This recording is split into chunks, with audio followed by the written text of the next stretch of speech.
ఇదొచ్చి Sunday mini blog. As usual గానే morning hot water తాగేసి tea తాగాను. క్లైమేట్ చాలా బాగుంది, ఫుల్ రెయిన్ పడుతుంది.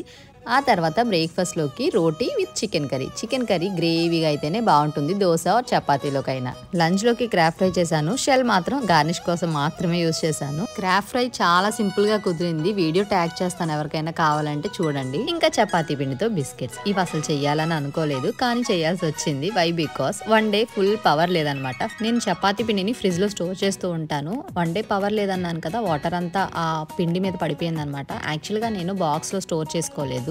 పేపర్ కవర్ అంతా వెట్ అయిపోయి చపాతీ పిండి అంతా తడిచిపోయింది. అంత చపాతీ పిండిని వేస్ట్ చేయడం ఇష్టం లేక కొంచెం బిస్కెట్స్ అయితే చేశాను అనమాట. అందులో కొంచెం షుగర్ పాకం కూడా యాడ్ చేశాను. ఫ్రిడ్జ్ కూలింగ్ చిన్న ప్రాబ్లం ఉండడం వల్ల ఇలా జరిగింది. అంత పర్ఫెక్ట్ గా రాలేదు, కానీ టేస్ట్ బాగానే ఉన్నాయి. ధృతికి అయితే బిస్కెట్స్ నచ్చేసాయి. I'm satisfied. వెదర్ చాలా బాగుంది, వేడివేడిగా తినాలనిపించి కొంచెం చికెన్ సూప్ చేసుకొని అయితే తిన్నాం.